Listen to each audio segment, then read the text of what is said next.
చాలామంది విద్యార్థులు కానీ, పోటీ పరీక్షలు వ్రాసేవాళ్ళు కానీ,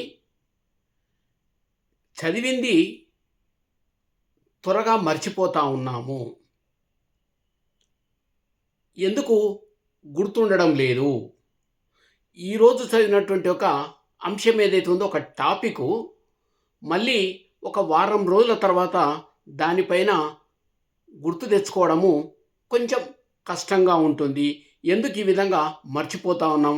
ఎలా వీటిని మనం గుర్తించుకోవాలి?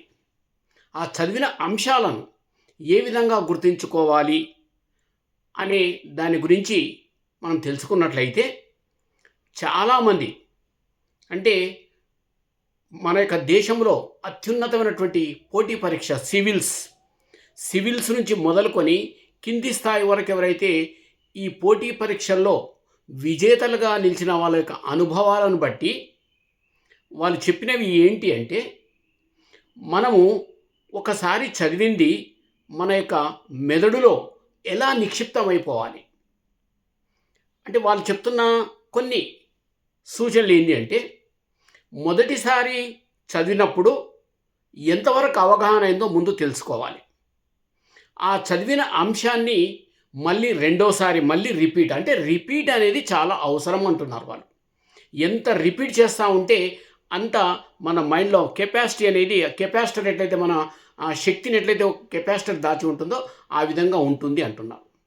అందుకే ఆ మొదటిసారి చదివిన దాంట్లో ఎంతవరకు అర్థమైంది, అదేవిధంగా రెండోసారి, మూడోసారి అంటే రిపీటెడ్గా చదవడం వల్ల ఎక్కువ మనకు మైండ్లో దాగిపోతుంది. అందుకే ఎక్కువ ఏదైతే 2-3 సార్లు మనం చదువుతా ఉన్నామో, ఆ చదివిన 2-3 సార్ల తర్వాత దానికి సంబంధించిన ఏ అయితే అంశం మనం చదివామో ఆ అంశానికి సంబంధించినటువంటి ఏదైనా ఒక నోట్స్ లాగా మనం ప్రిపేర్ చేసుకొని, ప్రతిసారి ఎప్పుడు అయినా సరే మనం మళ్ళీ మనం ఏవైతే నోట్స్ రాసుకున్నామో ఆ నోట్స్ను తిరిగేసి మళ్ళీ ఒకసారి దాన్ని గుర్తు చేసుకుంటే, అది ఎన్ని రోజుల తర్వాత అయినా మనం ఆ చదివిన అంశం ఏదైతే ఒక క్వశ్చన్ మనం వింటా ఉన్నామో ఎంబడే మన మైండ్లోంచి దాగినటువంటి అంశం, ఆ టాపిక్ అనేది బయటికి రావడం జరుగుతూ ఉందని చెప్పి వాళ్ళు చెప్తా ఉన్నారు. కాబట్టి చాలామంది విద్యార్థులు, అదేవిధంగా పోటీ పరీక్షలు రాసే వాళ్ళు ఎక్కడ ఇబ్బందులు పడకుండా టాపిక్ ఏదైతే చదువుతా ఉన్నారో ఒక కాన్సన్ట్రేషన్తో చదవండి. ఏకాగ్రతతో చదివిన తర్వాత దాంట్లో అంశాలను ఒక చోట పొందుపరచండి. ఆ పొందుపరిచిన తర్వాత మళ్ళీ వాటిని అవసరం ఉన్నప్పుడు గుర్తుంచుకోవడానికి రిపీటెడ్గా చదవాలని చెప్పి తెలియజేస్తాను.